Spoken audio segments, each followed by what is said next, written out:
It's the Tinman. You can find me on YouTube. I'm Tinman, the self-proclaimed Bigfoot tracker. And anybody can challenge me with their techniques. Anyways, I just want to show you at this fancy, beautiful park here that we would bring our kids. See that tree way over straight through there? That's the tree that caught my eye when I was driving by. Doop. A little focus there. Doing okay? Anyways, and so I thought I'm going to play a little game. As I walk towards that tree, I'll pause in between, but I'm going to show each, well, maybe not each and every one of these trees, but I'm going to go through a number of these trees before I get to that tree. In hopefully just a few minutes. And when I do it, I'll just turn on the camera like this. I'll come walking up to the tree like this. And I want to see if I can find you guys something really awesome. Like this stuff. That's pretty awesome. That's an old wound that they did out of character and make it look humanish or something's going on. See, all this, we see a bunch of tree language of saying this is the bark design. And what I'm telling you guys is, see, they're getting into starting to strip this one down a little lower to see if how she's going to handle it. Probably is maybe part of the thing. Okay, let's hit this one. So here we are at this one, and right away I see picking. Picking. This is in such a location of the tree. Why would the tree be stretching from nutrition in that spot? It wouldn't be, you guys, that's why. Let's see some more picking. All of this, see the difference in bark design. It's gone to this style. It used to be this style way back when its early days was. You know, this shows more of what it is. This is maybe accumulation of sap, hardening or something like that. You know, we've seen different, and I talk about how they can squirt up and bring sap to the surface, and why do they do that, and okay, let's hit that big beauty. Okay, there we go. You know, it's almost like when I call the C-section type score. It's a fairly long one too. That's 4 or 5 inches long. Here's some more where they're doing their cover-ups of repairs. There's a nice long wound right there you get to see there. That one's over 12 inches long. And you guys can look at it and you can kind of, you smart people or who are into trees a bit, I should say, and stuff, can probably realize how did that wound even become there. Beautiful design on this tree for sure. Look at this big wound that they did at one time here. Okay, we're heading that way, so let's get to that tree there. As I walk up to the tree that's behind us here, I've talked about this before, and some people are getting it, and that's really cool. Pay attention to the leaf designs on the ground. Pay attention to the wind actings. Pay attention the next morning to a difference when you come out, and remember those things. There's a little squirrely running around in the middle there.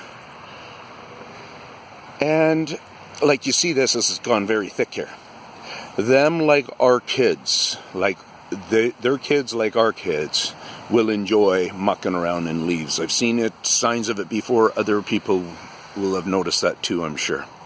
Lots of times when you do come out after a fresh night of these popping up, sometimes you can come out and find new prints in them. Could be dog prints, could be human prints, whatever. So anyways, we're right here. Look at all that nice fresh, well, it's not too fresh, but well, if you get in deep there, I think they're doing fine picking, yeah. I'd say they're in there, been doing fine picking. There's one that they've really worked really well. They've brought it all the way from around here in that far of healing so far. Could be just from last season. You know, the guys who pruned these trees. Here's a tree that really went through a particular change in life. If you really look at the kind of tree it was, if we just look at it down here, we probably, horticulturalists and such, if you would have showed them this tree like this, they'd be trying to figure out what tree, and then when you went like this, they'd be surprised. They would be wondering, what went on there. So that in itself, just this tree, is a huge statement of our friends. Here's more. See, they're smart enough to not necessarily, I don't know if that's just left material behind or what it is, but to us it looks like a stretching. It used to be all together, and that's one piece that hasn't broke through. So they seem to be smart with not necessarily scoring all of those through, and I think the practicality of that is maybe because it's spark design stuff they like, but I think I don't know what I really think with it. There's a lot more of the sap, little pussy looking swellings on this one, if that's what they are. There we go. Let's just leave this on. We're already at 6 minutes anyway, so we're just going to leave this one on. We're going to walk right to this. This shouldn't be an Arbutus tree, but it is almost looking pretty rubbery leafed, isn't it?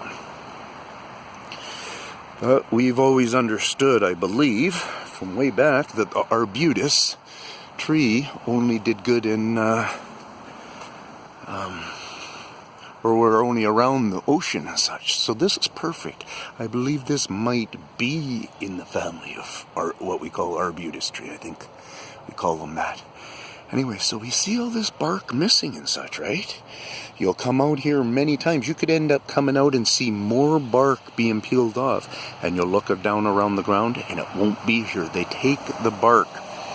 I've been on these even in the winter. So you see all these, a lot of this, like all these markings and stuff, we'll think it's kids just doing it, right?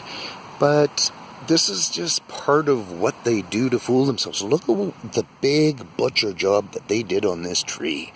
They're the ones who did this huge injury on it, knowing that they could bring it back and stuff. That is just beautiful. That's beautiful. And basically, so what I claim on here is they just keep coming in here and scoring and scoring. What that does is it just keeps going on growth. They probably do it at different heights too to keep this different layer. Could be a different layer of wood. I don't know. You may know. Crazy little pattern there. So then they come by and they'll just keep this. If you look around on the ground, you might see a piece, but you usually don't. I've seen it where it's broken very finely down into almost like it was powder and such. There's some cool wounds that they've done in there. So you just look at this girl, and was this originally Arbutus? Has this, or because one of my things that I'm saying, you guys, is they so much do this Arbutus, this sucker system changeover. Getting a picture there.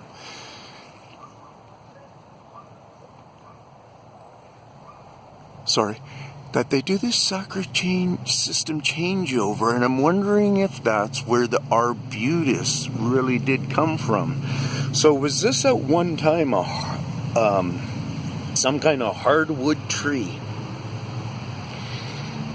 that, I don't know, was a certain species that has become this species that we just know as a de-skinner, self-de-skinner, and rubber leafed. Wish I could get up to one of those leaves, but I can put you up by them.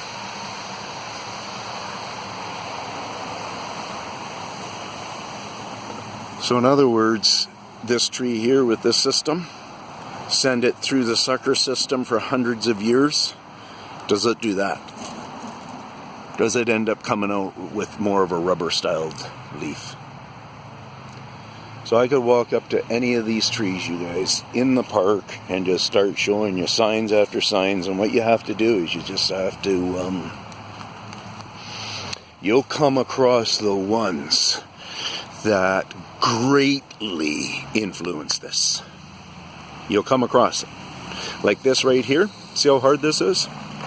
It's because they keep picking out the rot part, because they're not trying to kill this tree off. So in other words, this has happened however it may have happened. They're healing it because they want to save it. This here, if you keep it hard and you keep taking the moistness out or anything that doesn't, this repels water well, because the hardness is part of the reason. So this repels water better than if they left it soft the whole time and it was just this big mound here. So you can tell that they've been plucking around in here. You can come in here and you would be able to evidently see things, and and then maybe sometime you come back and you look around here and you see some of these cut marks and stuff are different than, and these can be just little pickings where they just go scratch, scratch. This could be all like little ones' work. I don't know. So the big masters, I would imagine they're just, I can imagine lots of things, I guess. Peace out from Tinman.